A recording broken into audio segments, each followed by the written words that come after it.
Thank you all again for coming today to hear this incredible talk we're about to hear, and thank you to Swami for bringing us all together to make it possible. For those of you who don't already know, in the Speaktacular series, Region 5 OAs pick a topic and have a 60-minute study session, 60-minute study circle called InSight Ignition.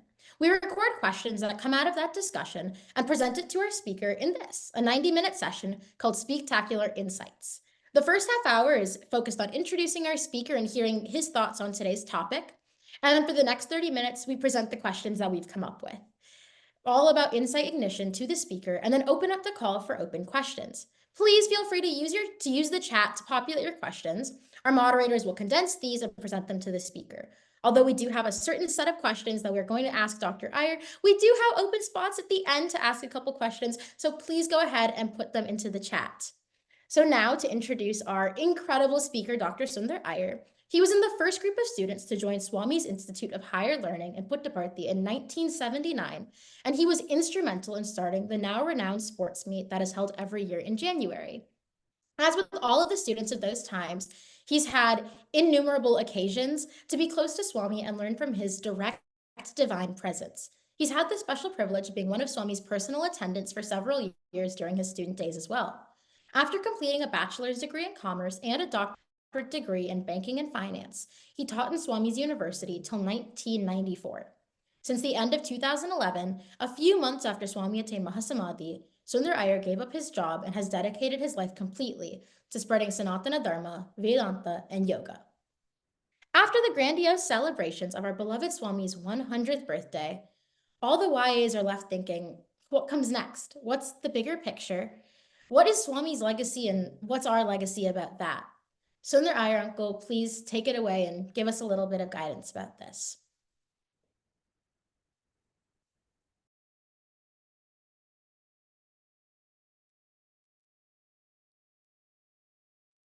Sairam, everyone. Sairam. It is with great honor that I'm here. Thank you all for this wonderful. Give me 1 second. I just want to make sure.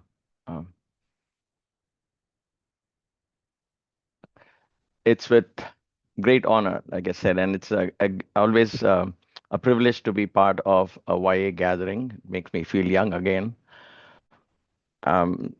Spectacular. Who would have ever thought of that other than the YAs? I love the title, the series that you're on, and I really appreciate the unending enthusiasm that you have in this journey, your own journey and your collective journey as well, because the 100th birthday is just over, and I think people all over the world are just heaving a sigh of relief and a little bit of rest time. But you guys, there's nothing stopping you. So you're already on the road, and wanting more. That's very unique, very humbling for me, and it's a point of learning to keep up that undying enthusiasm, if you will. So I do have about half an hour, so I'm going to try and keep up the time. I have a timer below. I put it on because when you start speaking about Swami, I get carried away. So anyway, that's for me. Let me begin with, I believe there's a tradition here with the Spectacular, a lovely tradition that the previous speaker leaves a question for the next speaker. And I believe the question, I want to start with that so that I'll get it over with, if you will, is if you were in the interview, Swami, what would you ask Swami? If I were in the interview room sitting at Swami's feet, personally, I wouldn't ask. I would just enjoy the presence because that's something I can only wish for today. However, in my imagination from this question, I have Swami asking, "What do you want?" Because that was the first thing he asked me in the interview room. When my very first interview with Swami, I was so nervous. He pushed me into a corner and says, "What do you want? What do you want? Kya mangta hai?" And so, if he would ask me that question, then my answer would be, Swami, give me a chance to come again and again and again. Even if it's for a million times, I can continue being part of your mission. I mean this. It was my prayer many, many years ago. And I asked myself if that changed when I read this question. And it hasn't, even for a bit. I love this journey of serving as devotees, being part of something larger than life. And given a chance, I would like to do this again and again and playing different roles. I love this adventure of life. I love this this celebrating who we are, and I love this beautiful legacy that Swami has left behind. So my only prayer has been, because many years ago on Vaikuntha Ekadasi, it so happened that Swami was giving Vaikuntha Ekadasi is like today. There's Ekadasi, it's 11th night of the moon, so they celebrate that. Anyway, Vaikuntha Ekadasi is one of those special things in a year, in case for some of you may not be familiar with it. Never mind. Vaikuntha Ekadasi is a day where you do spiritual practice and you get it's you get it's a shortcut to liberation, if you will. That's a traditional belief. Therefore, we were in the bhajan hall, and then somebody suggested said, Swami, you're here, Vaikuntha Ekadasi. If you touch your feet, we'll get liberated. And then Swami said, yeah, take my namaskar. And all of us took the namaskar. I mean, all the boys stood namaskar. I was sitting at the back. I didn't move. I just sat looking at Swami. Second. Give me 1 second. Sorry. It's so hot here. It's very difficult for you to imagine, but this is Kanchipuram, South India, and it's supposed to be winter, but it's still hot. For some of us who are being spoiled by the northeast weather in the US. Anyway, so I was sitting, I didn't move. Everybody bent for Swami's feet. And then Swami looked at me, Emtra Nikodda, he asked, what happened? You don't want namaskar today? I said, Swami, I don't want liberation. I want to be coming again and again to serve you. And Swami smiled, and immediately the clock struck. You know, there was a bhajan hall clock. There's a chiming, so it chimed. And Swami said, he looked at it. Oh, that's my answer, he said. I take it as a positive answer that he said, yes, I can come back again. And I mean it. And therefore, it is the only thing, I guess, 35 years later is still, if I get a chance to ask, that's what. I wanted to share with you all about this idea of legacy. What is legacy, first of all? We say Swami left us a legacy. We want to leave a legacy behind. And my question to myself every morning, my wife Maya and I, we ask ourselves the same: what are we doing with our lives, and what is the kind of legacy we are going to leave behind? Because the future generations are going to see Swami through our lens, through the lens of the way his devotees lived. Just as we study the story of Rama through Hanuman, and his grandeur and his strength and his determination, his devotion, paves the way for us to connect to Rama, or Mirabai's path and devotion to Krishna. Tyagaraja, for example, all of them have left legacies behind. Tyagaraja has left behind a rich legacy of devotion through music. So has Mirabai left a similar legacy of undying devotion leading to oneness with God. Because first she says, where do I search for Krishna? And she goes all over the world, all over the streets. And then finally she says, Payo ji maine Ram Ratan Dhan payo. She sings, I've found the treasure of Ram. So legacies are left behind by these great teachers. Tulsidas left a fantastic legacy of simplifying the scriptures for the common man.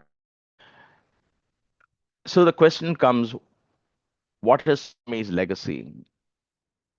for a multifaceted personality that Swami was, each one of us can come up with our own idea of what is Swami's legacy.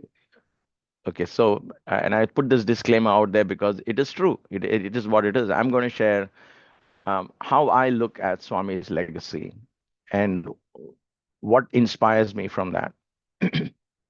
Very simply, I think Swami's legacy. So, legacy is basically the inheritance that you leave behind, right? A rich man leaves a material possessions, big home, and a lot of investment. Rich legacy, material possessions is a legacy. Spiritual legacy is what a spiritual guru leaves behind, the values, the ethics that we can inherit. It's almost like a footprint on your, if you will. Swami's left a footprint here, right here, for me. And two footprints, his left foot and the right foot. Both are permanently and the the legacy of Swami, as I see it, can be simplified in 3 words. I thought about it last night, and I came up with 3 words, and I think everything sums it up to me. One is self-empowerment. Second is self-enrichment, and the third is self-enlightenment. And I the next few minutes to kind of talk about these three. Self-empowerment, self-enrichment, self-enlightenment. And I think everything that we do, whether it is selfless sevas, and I know I'm using the word self and selfless, I'll clarify that. Selfless sevas, service to societies, and all of that is all part of this beautiful, powerful essence of Swami's teachings. Because the way I understand Swami's teaching now, as it has matured over the years, and where I stand now, I see the essence of the Vedas, the essence of the Upanishads, the essence of the ancient masters and their teachings. And if I were to summarize all of that essence into one or two or three words, it is these self-empowerment, self-enrichment, and self-enlightenment.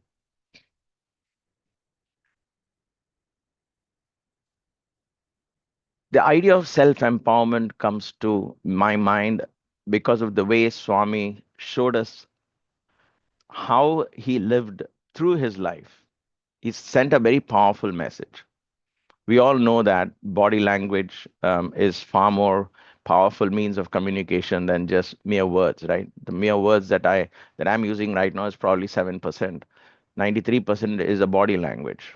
Not necessarily a physical body, but everything else that comes with it. What your idea of who you think I am, all of that kind of brings into that picture for you to accept or reject what I say, right? Because that's all part of the communication. So for us, Swami is not just his discourses or the books he wrote or the literature is left behind as a rich legacy, one of his legacies. But I think his is the way he lived is one of the most powerful legacies for us. A very empowered way to live. And the beauty of that is empowerment did not come from what you and I would normally associated with. Today, if we say, oh my God, this guy is a really powerful man, empowerment, right? If we say a person is very powerful, this lady is very powerful, this man is very powerful, we are thinking in terms of political status or in terms of social influence and what kind of a public figure he is, and his words matter, and he's a social influencer. He's a very powerful guy. We need to be careful what to speak to him or her. For us, empowerment means somebody is very popular, somebody is very rich, somebody is very powerful in the government sector.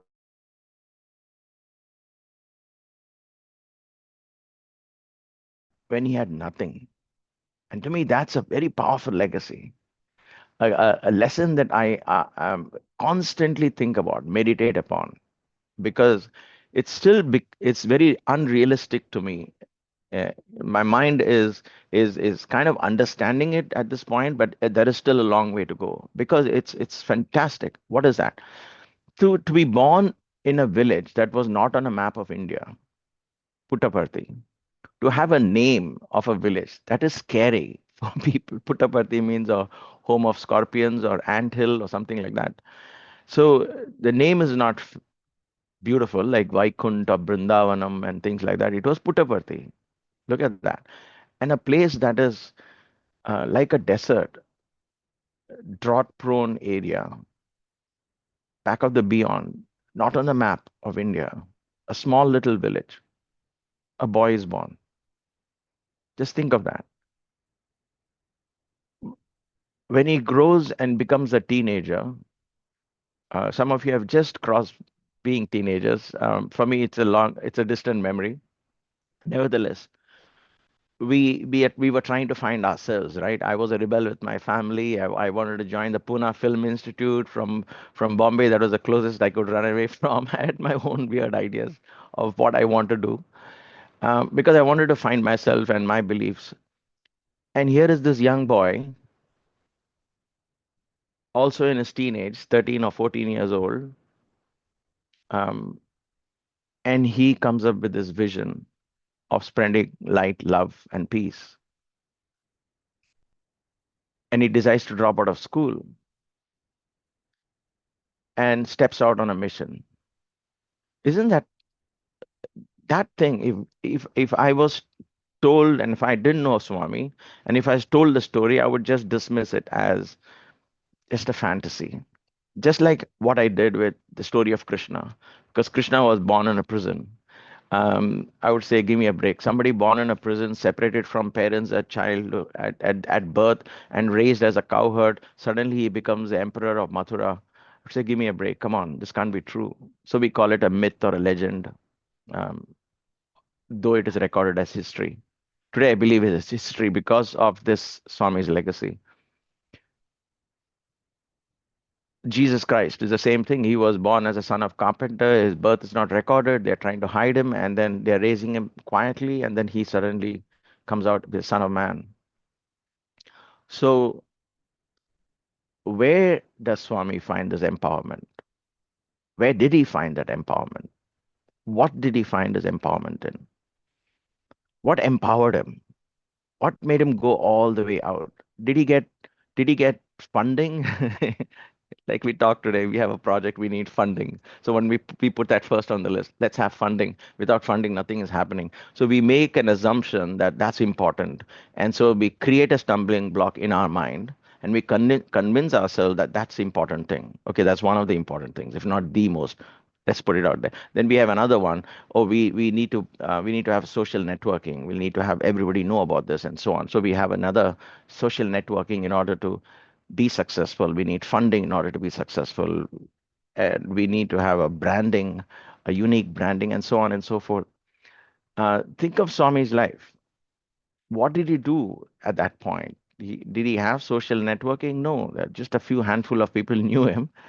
Um, did he have funding? Like, did his parents say, okay, you want to start on a mission? Let's talk. We have some connections with the village heads or whoever. No, nothing, right? In fact, he got no encouragement from his parents. They thought he was possessed. They took him to an exorcist. He was physically abused.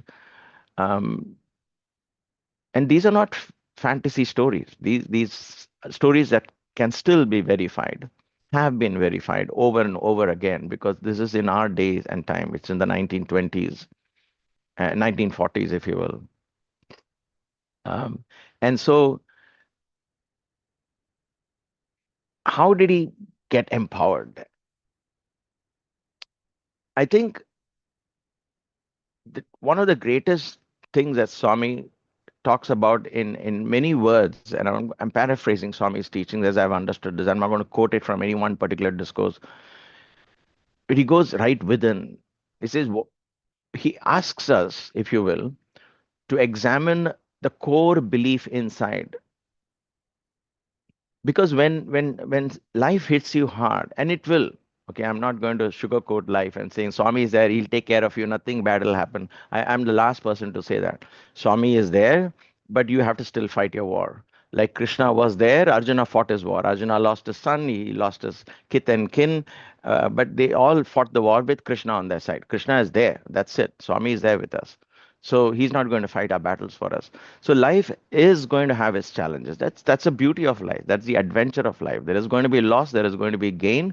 There is going to be beautiful roses, but there will also be thorns underneath. We have to be careful, and we make choices, right? In those times of challenges, when we have the roller coaster of life, experience the roller coasters of life, when the coaster is going up and it is painfully slow, uh, waiting for the excitement of it going down, but then the going up, where we need to be patient. What will empower us at that point? Do we run around looking for a God outside, up there somewhere, or do we go within? And what is within? Will that sustain us, empower us? And to me, that's one of the most beautiful things I learned from Swami. What he did, he said, I am Sai Baba. He first established who he was. He identified himself with a much larger consciousness. Sai Baba today represents a huge conscious. It's a universal consciousness. I am Sai. No longer Satya, I am Sai. That core belief is what sustained Swami. I like to see Swami as study Swami as a human being, uh, because then I can relate to him. And that's how I like to share it with you as well. That's how I discovered him. My respect to Swami was when I saw him live his everyday life with that amazing sense of perseverance, focus, attention, positivity, and all of that.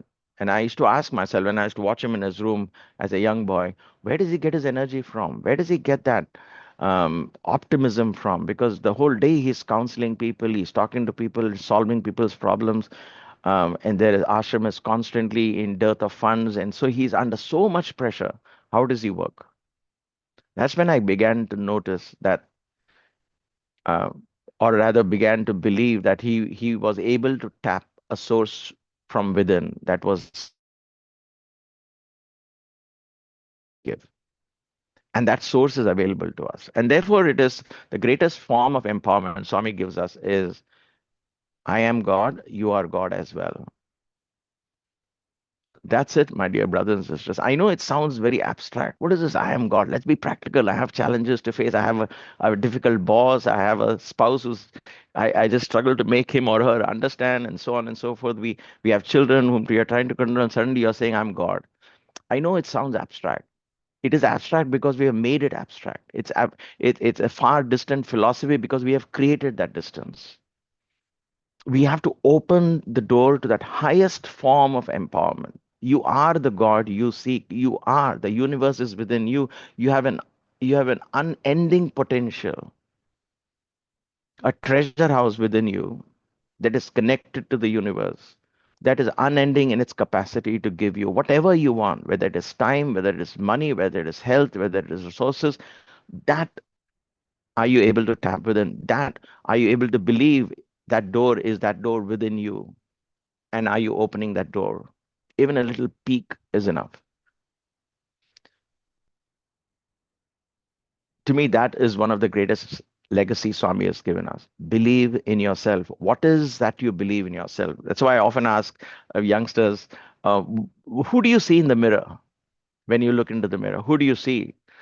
Do you see one in 1,000 person or one in 1,000,000 person? Lakhon mein ek, you see, or crore mein ek you see? No, the bad news is you are neither one in 1,000,000 nor one in 10 million. The good news is you are the only one. You are the only one in this universe, right? You're the only one, only unique person. How beautiful is that? How powerful is that? When was the last time you looked into the mirror and say, wow, there is no one like me in this whole world? I know Rajit does that every morning, but I don't know. I don't know of anybody else. So you look at your mirror and say, there is no one like this. Oh, I am unique. Whether I'm short, I'm unique. I'm tall, I'm unique. I'm able to sing, I'm unique. I'm not able to sing, I'm unique. I have something unique about me that no one else has in this whole wide world. Am I celebrating that? Swami did that. He celebrated that. And so to me, that empowerment, I can go on and on with this, but hold on to that thought and open your mind to thinking about what is my source of self-empowerment? Am I relying on my looks? Am I relying on my health for self-empowerment? Am I relying on my finances? Am I relying on my status in form of studying and so on and so forth?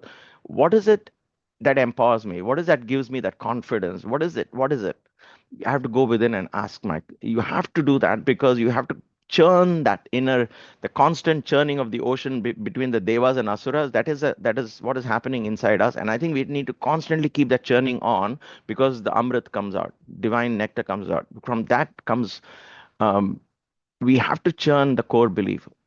What is my faith in Swami? Where does it come own, or does it come from my parents, or I was just born into a Sai family and I just took it for granted?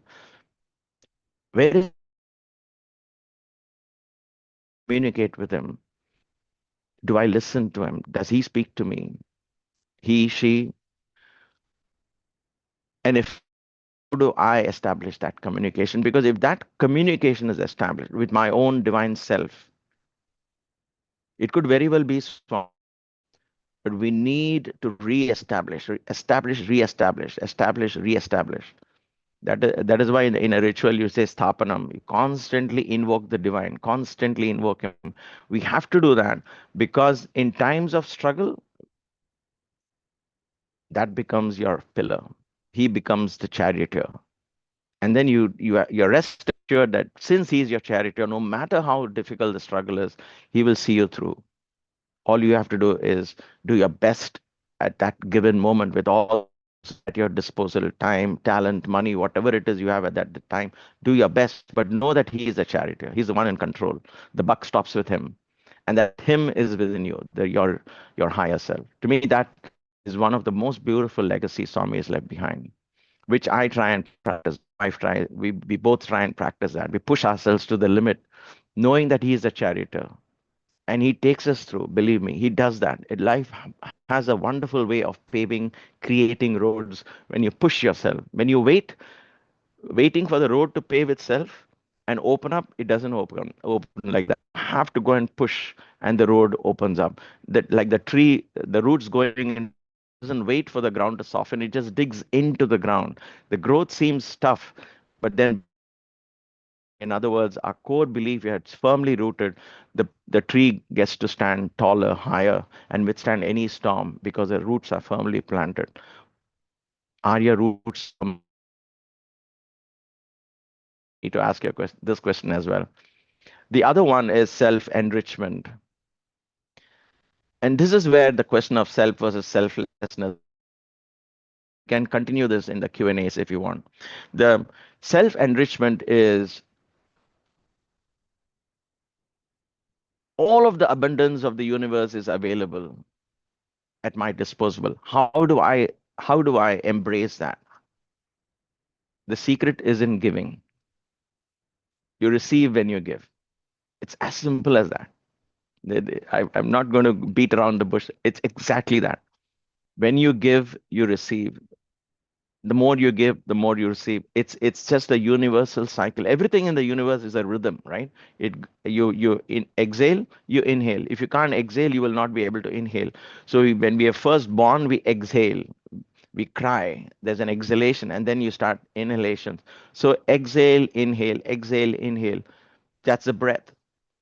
Day and night is a cycle. Ebb and flow of the waves is a rhythm, a cycle.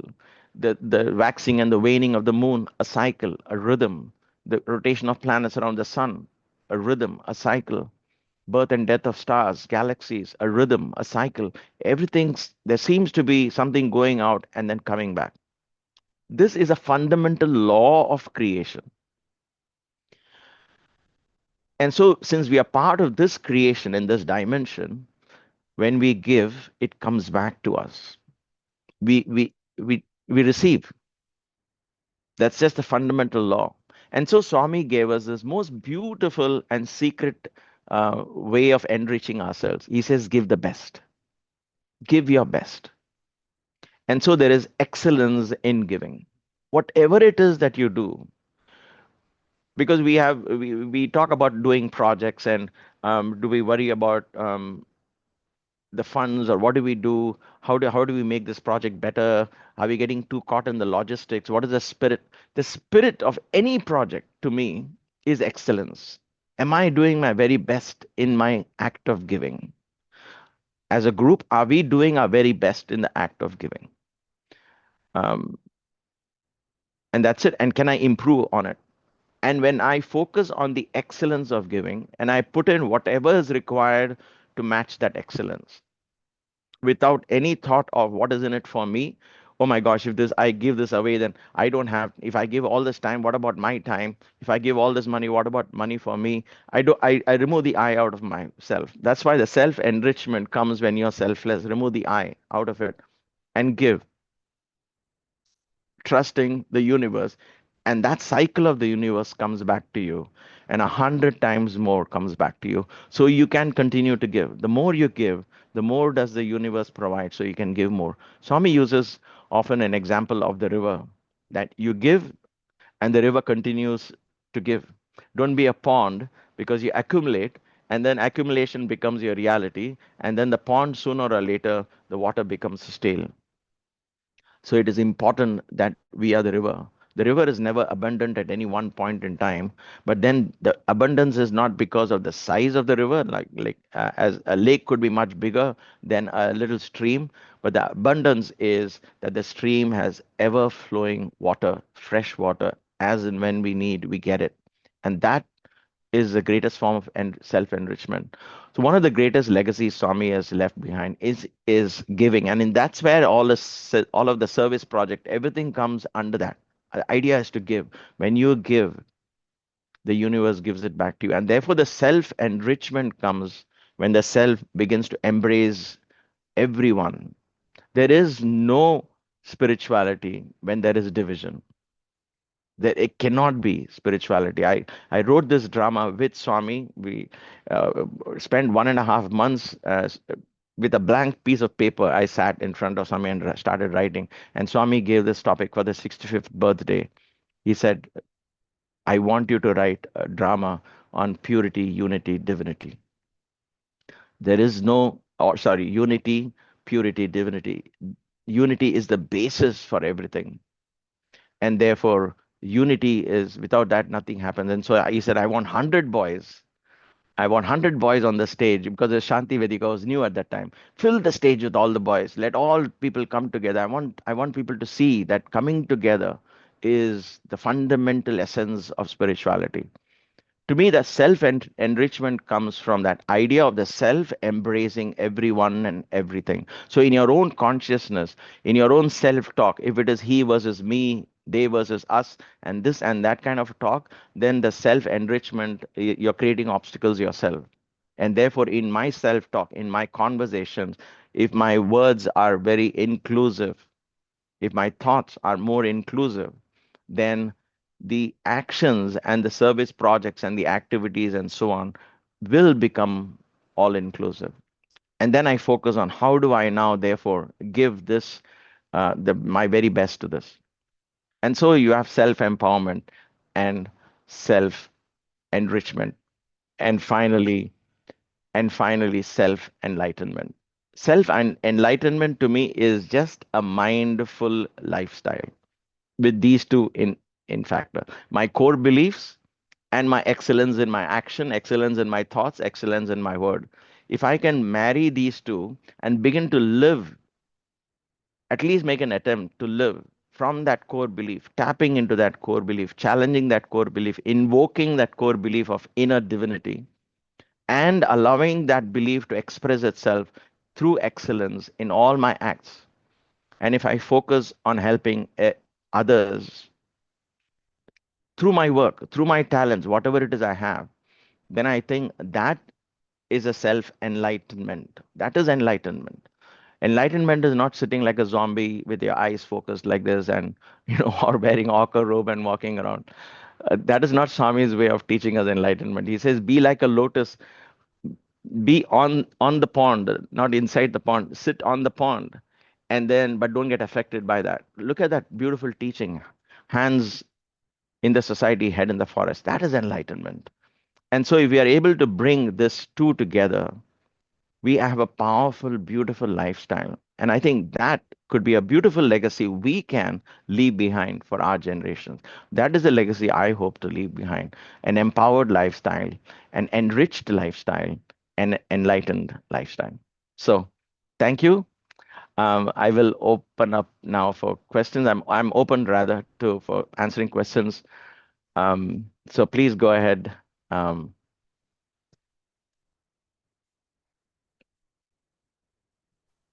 Sairam, Sairam, Sairam. Sayonara. Thank you, dear Sunder, your uncle, for that really insightful series of thoughts of yours and providing us with so many things to think about with regards to Swami's legacy, what our legacy should be, and discussing that in the purview of self empowerment, self enrichment, and self enlightenment. That was really, truly beautiful. And I'm sure I can speak on behalf of all those present here that, there's a lot of takeaways that we can um, really get from the summary that you provided.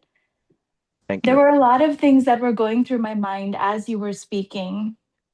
And the part that you mentioned about giving and forgiving, I remember Swami's quote where he says, "Love lives by giving and forgiving, and self lived by getting and forgetting."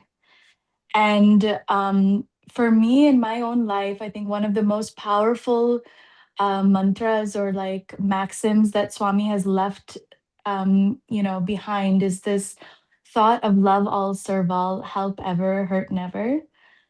And I was kind of reflecting on the question that I've been asked to pose to you today on behalf of the other YAs.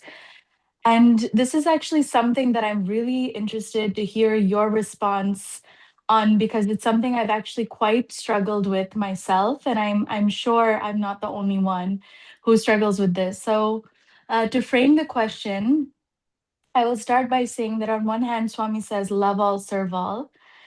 But in practice, we often find that to be very difficult to implement because for whatever reason, I think when you have embarked upon the spiritual path, you come across various temperaments, various types of people, people with various life experiences, sometimes those in stark contrast to our own. And we have a hard time understanding where they're coming from. We have a hard time embracing their perspectives.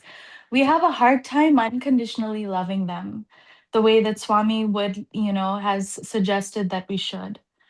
So I guess the first question that I wanted to pose to you today on behalf of all of us is that how can you reconcile these two things? On one hand, Swami says we are all God. We are all, embodiments of that divine Atma and divine love. But on the other hand, we come across situations, people, circumstances where inherently it becomes very difficult to bring out that unconditional love, even though we may be unconditional love embodied, as Swami says. So, if you can shed your thoughts and perspectives on that, that I think would be really insightful for the group today. Thank you. Thank you, Rashi, for that question. I see that the question printed on the screen. Um, you know, let me start with this. People don't define who we are.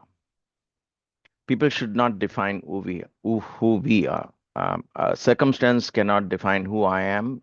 Somebody who's standing in front of me, the way he or she responds does not define who I am. Who I am is what I believe in me. My actions and my thoughts are reflections of what I believe, it's not based on expectations of how people would react, correct?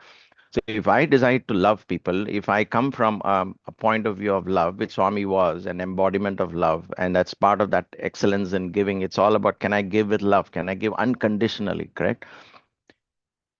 Then it is not based on any expectation from how people would react or respond. Jesus Christ was crucified for Christ's sake, as we say. He was crucified. That stopped, did it stop him from, even when he was tortured in those 3 days, we don't know that, but we know that his was a legacy of love. Swami too. I remember this beautiful conversation once with Professor Narasimhan and Swami. I was sitting at Swami's feet, and then Professor B.K. Narasimhan was the chief editor of the Hindu. It's one of the national newspapers, and he was the chief editor at that time. So he said, Swami, can you give me permission to write a column every day on the newspaper about you and what you do? And Swami said, why? Why do you need to put it on newspapers? Um, and he said, Swami, so many people don't understand who you are. They criticize you. And for every 10 people that who are following you, there are 1,000 people who are criticizing you. And so we want to tell them who we are. Please give me a chance. And so beautifully, you know what Swami said? He said, have you seen Sai Gita coming to the ashram during function days? And of course, Professor Narasimhan said, yes, Swami, she comes.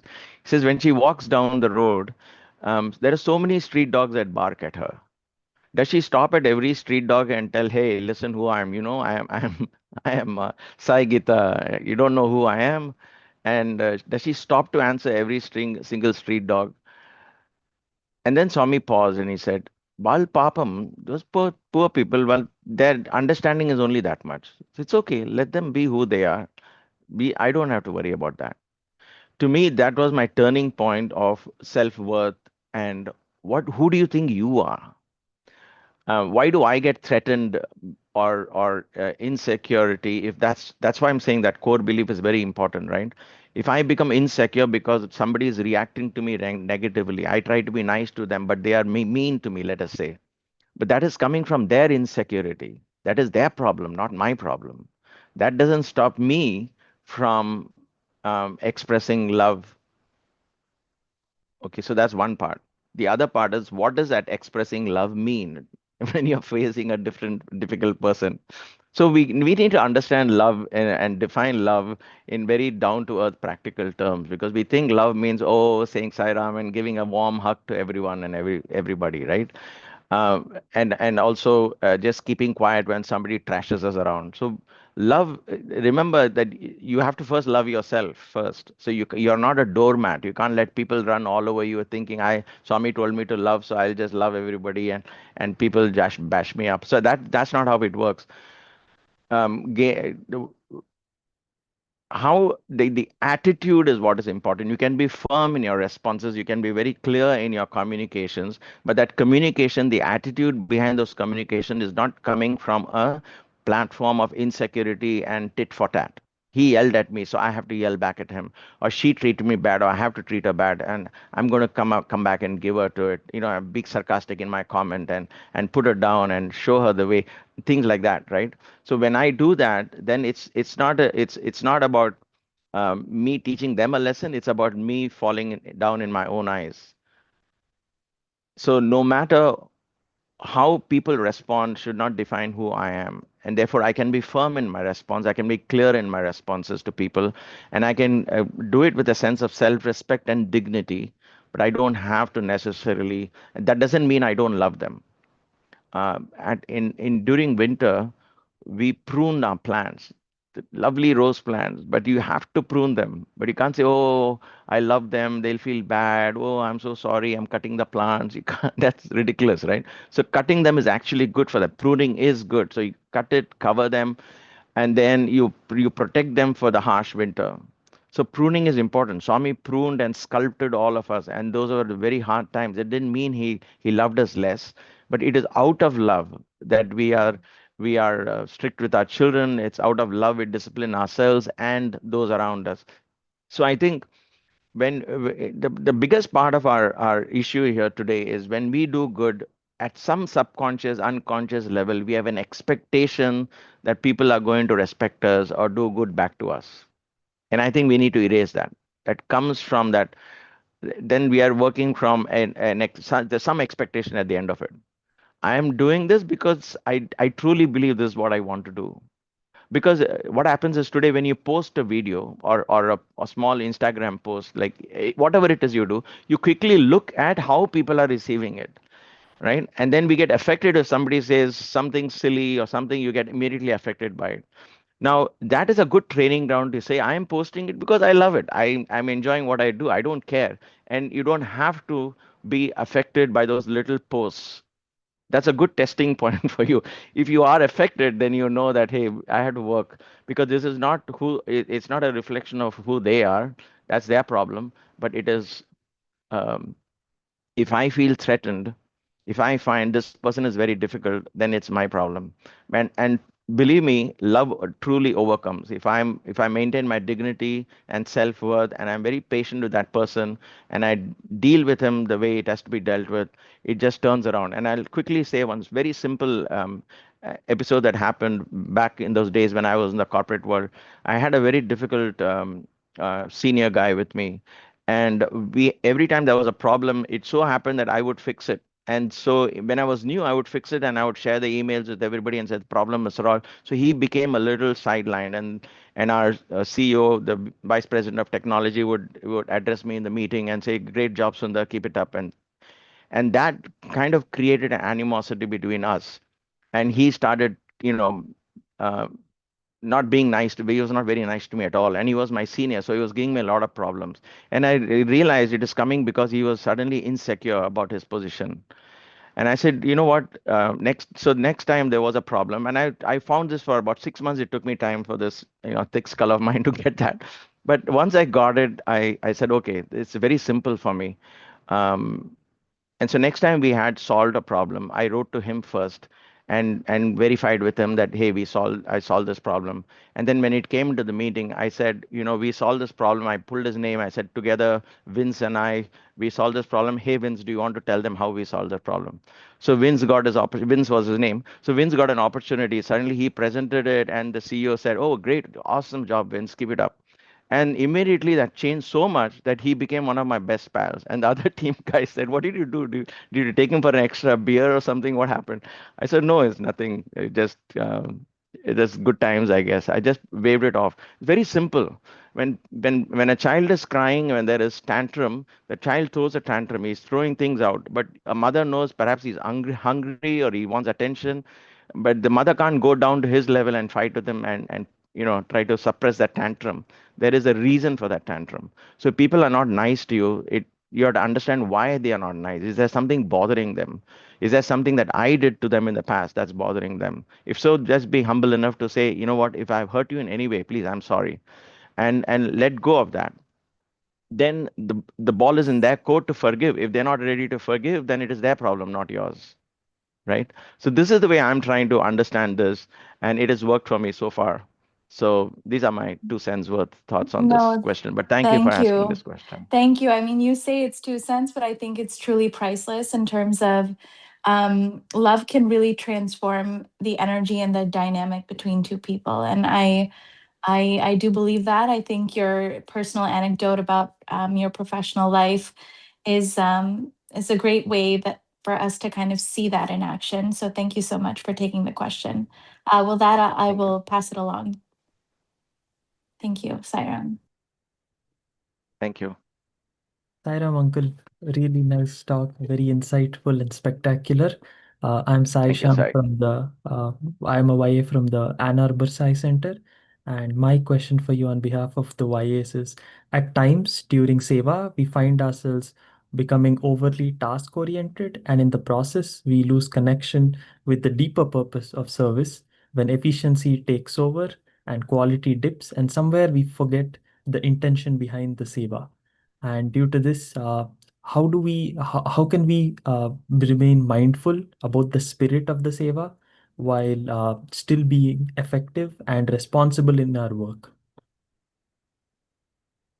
Great question. Um, I'm since the time I started the Kaivalya Yoga Gurukulam, because my passion is to teach yoga, mindful lifestyles, and so on and so forth. So, um, this is the same thing I come across where we get caught in what kind of programs, what kind of them, and then you might tend to miss the forest for the tree or for too focused on events.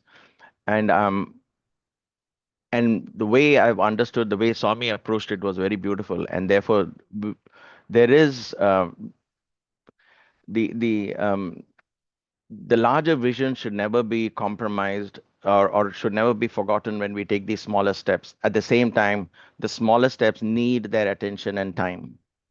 So my suggestion would be, when we do it as a group, like for example, I'm trying to relate to what I'm doing, so we are more practical and down to earth. So we are planning to do an inaugural event in February for Kaivalya Yoga Gurukulam, because we are just setting it up in Kanchipuram. Okay, so this is an event. So when we're talking of, okay, do we have songs? Do we have this and that? We take a step back and say, what's the bigger picture of what is it that we want to offer? What is the bigger picture? How do we communicate that through these are only means to get there, so that there is a task. Maybe there is some singing involved, maybe there is a speech involved, maybe there is some appreciations and involved, but then is that part of the bigger picture? If not, then we drop those events, which are the tasks that need to be focused upon. And once I get that lined, then I say, all right, this task needs to be done in a particular way. How do we present it so that the overall picture is never compromised? You know what I'm saying? So i- in any project, I think the overall picture has to be clearly shared, the vision of that project. If, for example, if Swami wanted to start a college, a school, right? Let's learn from Swami's life. Now, having said this, Swami started a school in East Rambai School. What is that he was focusing on? Starting a school. And then it went on to another school, another college here, a college there, and so on and so forth.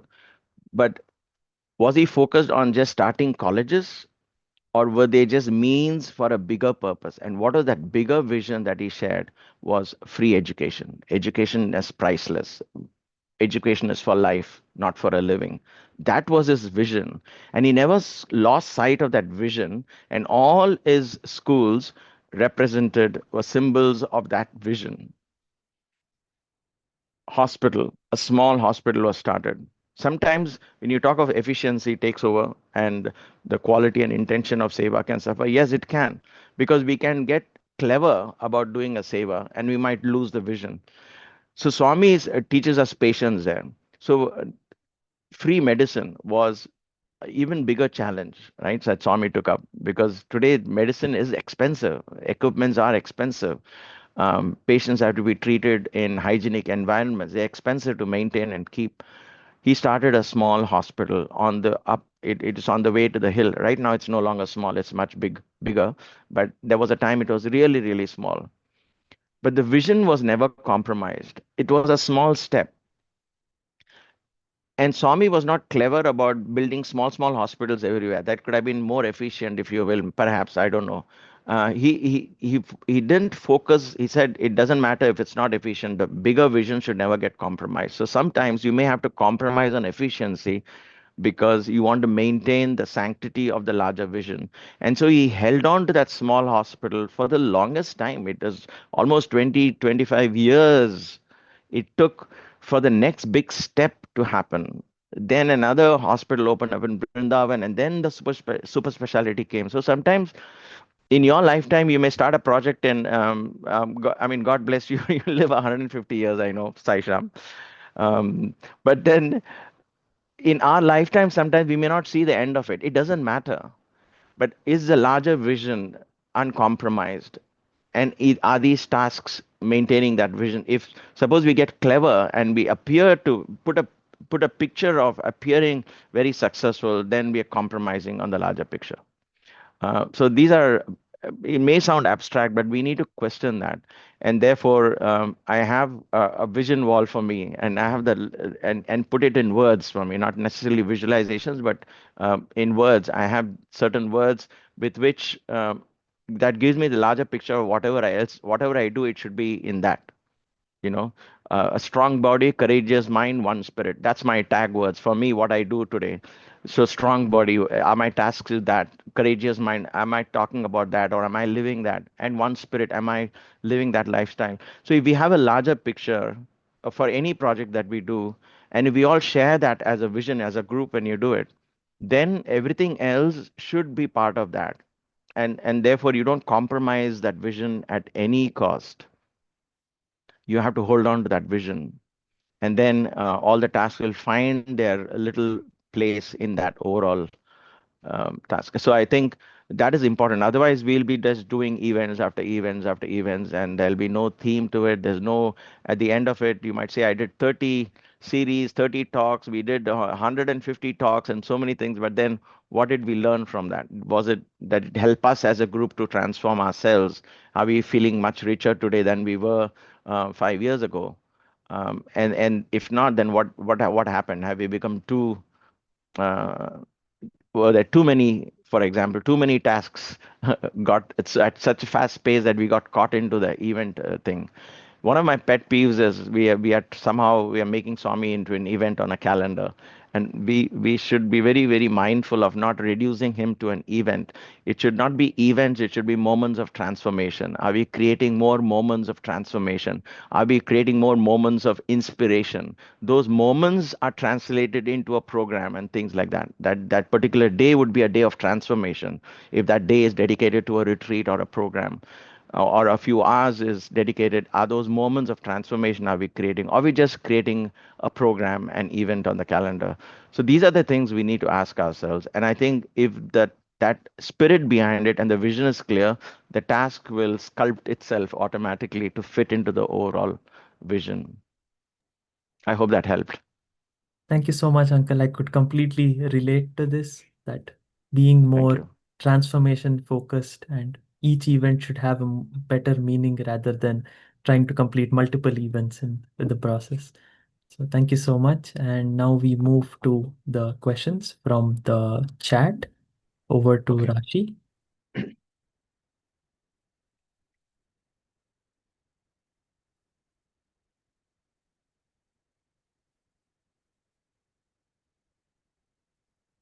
Saira, may I I wrote that one of the questions. This is Sridhar from Chicago Metro. The question is more general. I would like to say that if somebody is on a daily journey of challenges, it could be anything. It could be more, work or health related. How do you we try a lot of things. I try a lot of things, not just me, but in general.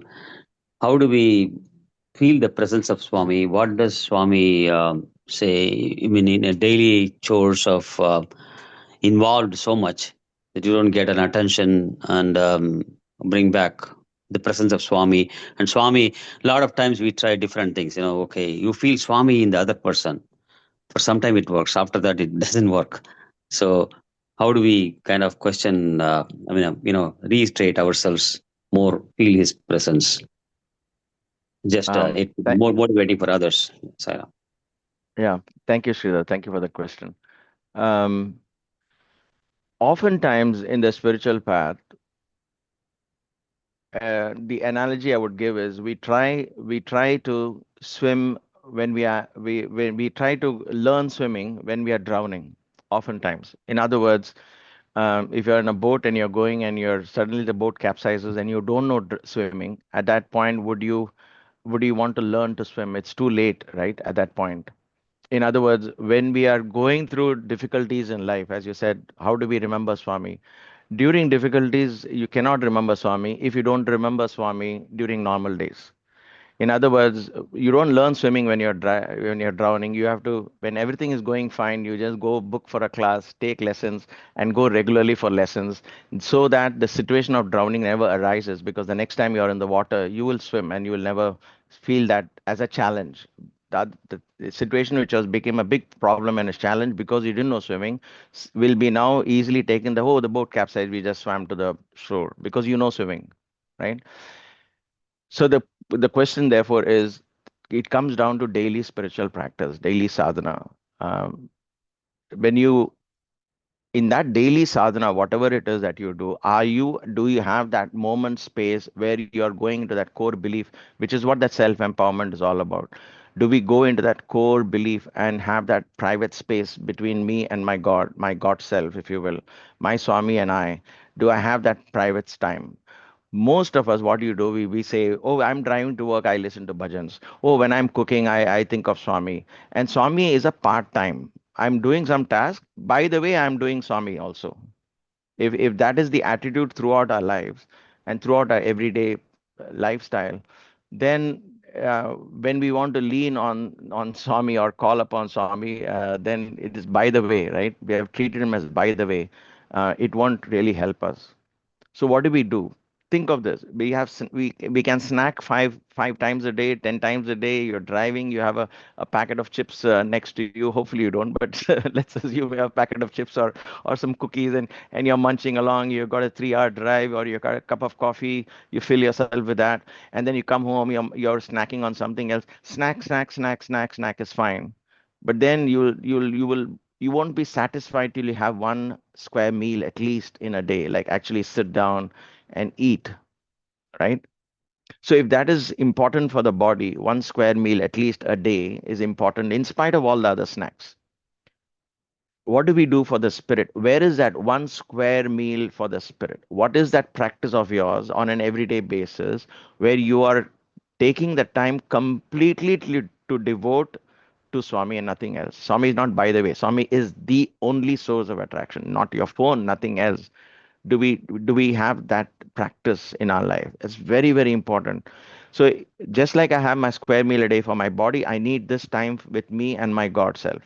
Whatever that is, that could be a bhajan that I listen to with complete focus, not with something else, or meditation, or my prayer, or just my talking to Swami, or whatever that practice is. Do I have that? And if that is that becomes your core. That is where that will begin to feed you for the rest of the day. It's like charging your phone, right? You charge your phone for 45 minutes and then it lasts for another 8 hours, 10 hours. So where do I charge my soul? Where do I go to connection with God? And if that is not there, one solid practice every day at a given time, that's a beautiful discipline. Then you will not have this problem of not remembering Swami or remembering Swami. All of that will go because there will be a part of it that will be firmly be rooted in that practice, and that constantly the soul will be energizing your mind and your thoughts throughout. So you will never feel that disconnect between you and that source that you established first thing in the morning. To for us in Puttaparthi, and I'm so grateful to Swami for introducing that kind of lifestyle because that has never left me today after all these years. We would get up at 5 o'clock in the morning and do Omkaram. And after that, there will be Suprabhadam and Vedic chanting and all. So there was a 45-minute or so of every day that was, we were not given choices. We didn't like it perhaps at that point. But during the Vedic chants and so on, I will just close my eyes and get into this inner conversation with Swami. I'll have that most beautiful time during the Ashtotram when they are chanting. I will have this most beautiful time of me and my Swami, and that has not left me at all. Today it's my yoga practice. I have time, so I take more time to spend. But if I don't have that, I feel something is missing. And so we all need to ask ourselves about that one square meal for the spirit. Where is my time with Swami? And it's only my time, me and my space, that inner space. Nobody else can come. It's not a group bhajan I'm talking about. It's not a weekly bhajan I'm talking about. It's your personal connection with God. Are you going deep inside yourself and invoking that divinity from within you? That divinity will stay with you no matter what. Thank you. So Wonderful, wonderful. Thank you. Sairam. thank you. Thank Thank you you. so much. I apologize. I was having a little bit of a hard time coming off of mute earlier. And then I actually realized in the excitement to talk to you, Sunder Uncle, I didn't even introduce myself. So, Sairam, everyone, brothers and sisters, dear uncles and aunties, and everyone who's joined here today. My name is Rashi Chandra. I like to think that I am a YA of the entire US region and not just one particular region because I've moved around my whole life. But I've been very fortunate to, come across many people who have been very inspired by you, Sundar Uncle, and it's truly a delight, and I consider myself to be very fortunate to be asked to be able to interact with you directly. So thank you so much for that. Going back to the questions, there was a question around self-worth, but I want to expound upon it in something that I've actually been thinking a lot about in my own life, and that I know that a lot of youth kind of struggle with. So as we are getting older, we have various aspects of our self-worth and self-identity. When we are much younger, these aspects are often shaped by the people who we interact with or that we live with. So, like our parents, our teachers, then later on, our peers, our supervisors, our colleagues. But then what happens is that I find that when I'm really introspecting on this topic of like, what is my self worth? What is my identity? Who do I believe myself to be? I'm often very kind of confused because I will say, well, okay, am I thinking this because my parents like these 5 things about me? And is that what I'm using to shape my identity and my self-worth? Or should my self-worth be shaped based on what I feel like my path is in life and the things that I would like to do and the, passions that I would like to pursue? So if you could shed some light on this, thing that our self-worth is often an amalgamation of how others perceive us to be. And so in that kind of in light of that, how do we really truly establish like what our self-worth is? And if you could share some light on how Swami would ask us to think about that as well, that would be really greatly appreciated. That Rashi, that was a fantastic question. I think you're talking of enlightenment itself at this point, because the entire life is a discovery of the self, who I am truly. That path is never going to end. That discovery will open up more and more of the real you, and that's the liberating. That liberating me from who I thought I was to who I am really. That's the liberation we're talking about. That's what is a self enlightenment as a lifestyle is what I hinted at earlier. And so what you're talking of is the truly spiritual practice. Now, we have to be all of us be very clear that you hit the nail on its head. For the most of us, we determine who we are based on inception. Inceptions are thoughts that were fed into us when we were the little sponges just absorbing everything around us from the age of 1 till 6 or 7. That was a time we never questioned. We just looked around and absorbed everything with us.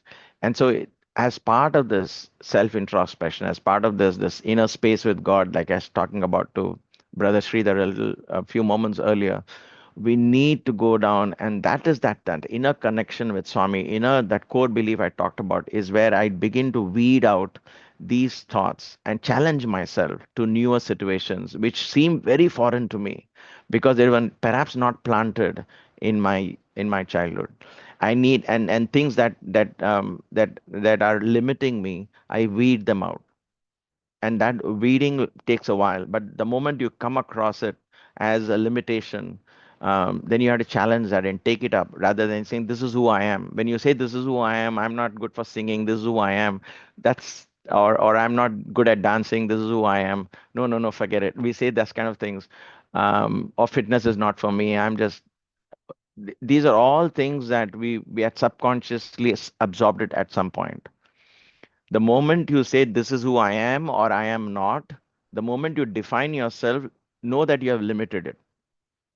And therefore, the word God releases you from that. I am God is not a definition because that is based on how you define God, but that limits it, that breaks your fear cannot enter me, grief and anxiety cannot, affect me. I am the eternal, unbroken spirit. That is the kind of meditation Swami wants us to do because that begins to open up a new part of who I am. How do I bring that into practice? Um, I challenge myself to newer tasks. Never, never say no to anything. Always keep an open mind to learning new things, to trying out new things, to challenging yourself. The moment you feel you're good at something, or you especially when you feel you're not good at something, say, why not? Why not? Why not I try it? And challenge yourself, challenge your belief systems. And then that will enable this process of open the door to self inquiry.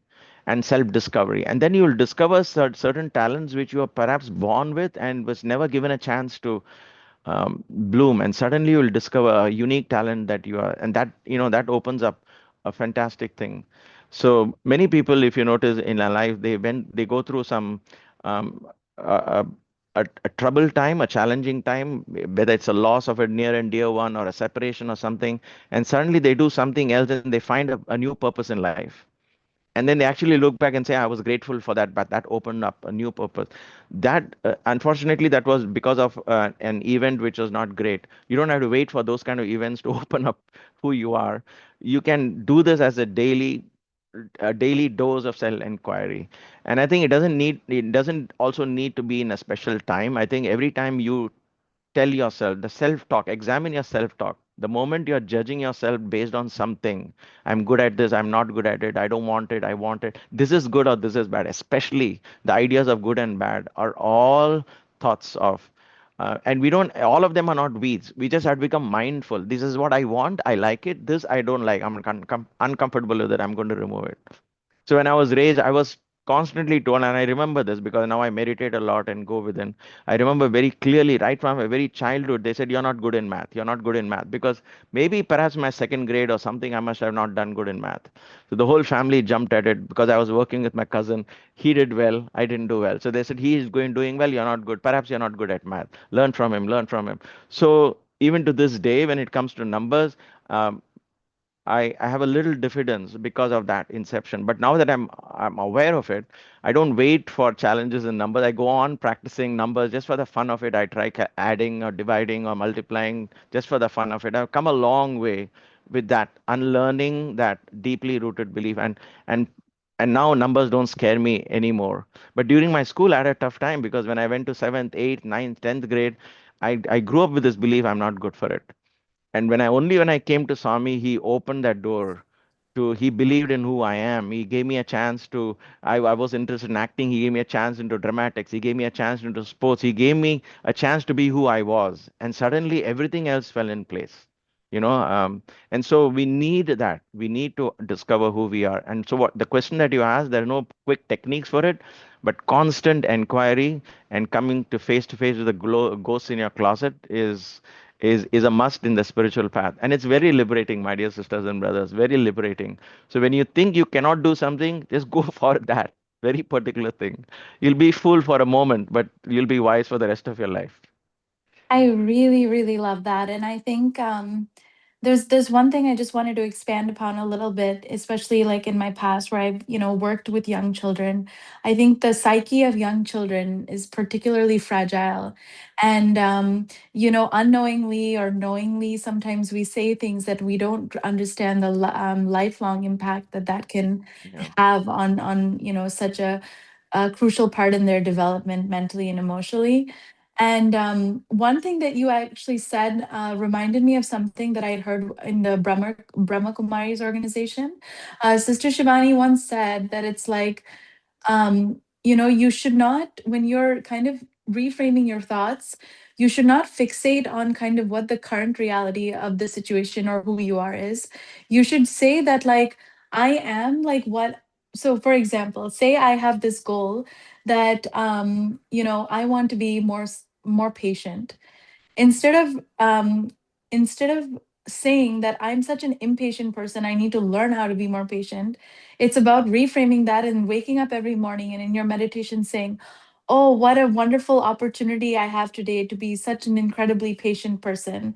I am so patient. This happened yesterday and I took it in my stride, and I didn't get frazzled by it. I wasn't being reactive. Like, how amazing the universe has provided me with opportunities to become more patient.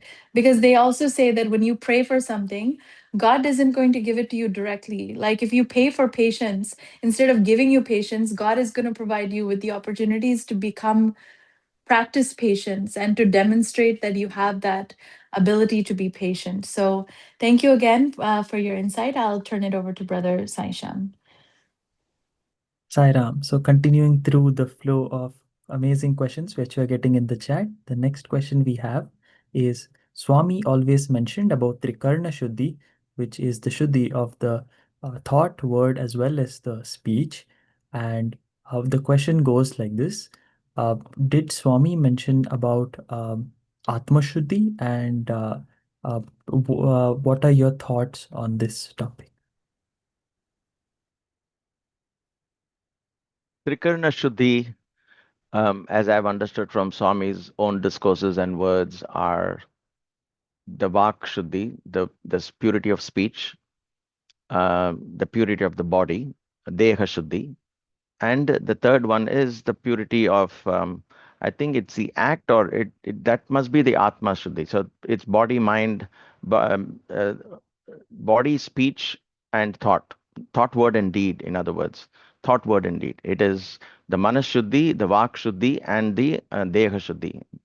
So first of all, let's understand purity, and I think that puts everything else in perspective. Now, there's no such thing as Atma Shuddhi. Atma is eternally free from all of this. So let's not even, there's no Atma that is impure, that needs purity and things like that, because that's a spirit. Because, for example, I say that confidently because Swami would say, when we sing a bhajan and we say Atma Nivasi, there's a bhajan Sai Kanaya, Sai Kanaya. So in that, originally we used to sing Atma Nivasi Krishna Kanaya. So Swami came and asked, what is Atma Nivasi? Atma, how can you reside inside the Atma? Atma is everywhere.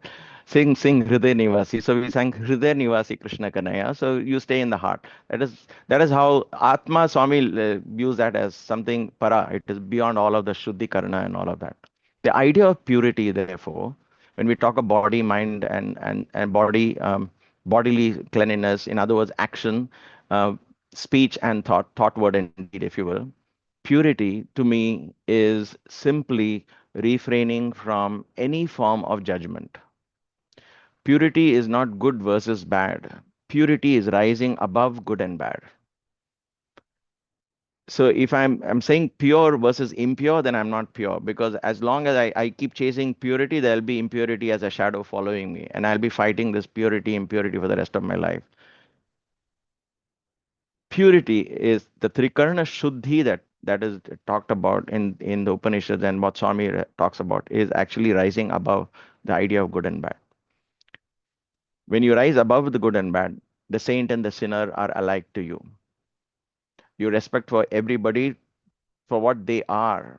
You don't expect them to change based on what your beliefs of good and bad are.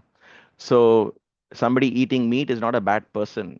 He is doing it as per his dharma. It's not my dharma. And therefore, I don't judge him because he's eating meat, right?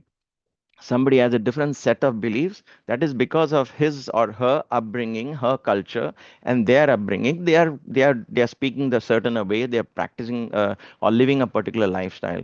So if I was in their shoes and brought up exactly the same way, I would have perhaps been no different. And therefore I don't have to judge that. I just respect them for who they are and their learning. And then I respect for them who they are, and then react or respond accordingly. That that enables me to be pure in my thought, first of all, because we are constantly in this so-called spiritual journey. We often get caught in this good and bad. We could spend our whole life, oh my god, I'm getting good thoughts, I'm getting bad thoughts, I'm surrounded by bad people, how do I practice being good? This is all our problem, it's not anybody else's problem. When you see a bad person, examine your own heart. When you see a good person, try and emulate him. That's the quote, right? So there is no judgment at all. When you stop judging people, respecting for who everybody is. So somebody likes pop music and rock music, for example. uh, I may not tune into that because it's not my upbringing, not my culture. I don't have time now to develop a taste for that. So I respect them, and I might spend 5 minutes with them and say, this is great form of music, but somehow I can't tune into it. And that's okay. But that doesn't mean that music is somehow bad and this is good. The reason I'm saying is I had a funny conversation a few weeks earlier. One elderly devotee came and said, you should stop, you should tell the YAs not to play dhol and there's synthetic stuff in the music programs. They're playing too much synthetic stuff. All this is used in the Bollywood films, and they're all very bad vibrations for that. You should stop telling them using that. I said, maybe you should stop seeing too many Bollywood movies. I think you're watching too many Bollywood movies. This uncle didn't like what I said, but I said, the problem is How can an instrument be good or bad? It's just an instrument. There is nothing wrong in an instrument.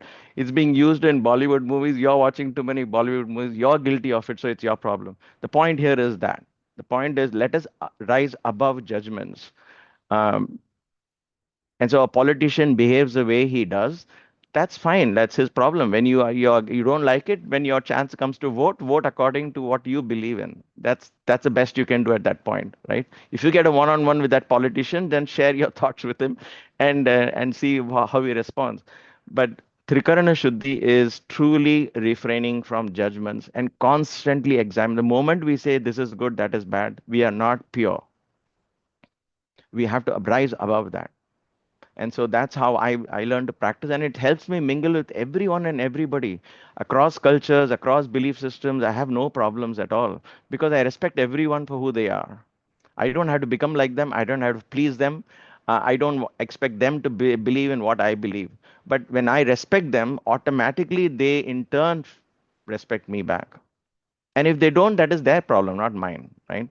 So to me, that is how I practice Trikarana Shuddhi, refraining from judgments. Because I read a quote many decades ago: if you judge somebody, you cannot love them. So I constantly remind myself not to judge anyone. Uh, Thank you so much, So Uncle. I completely you're welcome. relate to this answer. So now we continue to the next part, the most exciting part of this session. And over to Anushka. Sayo. So I'm back. Just as a recap, my name is Anushka. I'm from the Milwaukee Science Center in Wisconsin. And so, Uncle, I bring to you the most important question of the night. So, as is the tradition for the Speaktacular series, our current speaker will leave a question for the next speaker without having any idea. Oh, I see there's discourse in the comments about where I'm from. Without having any idea who the next speaker is, you're going to get to leave them a question. So, may I ask, with a very brief drum roll, what would you like to ask our next speaker for the Speaktacular session?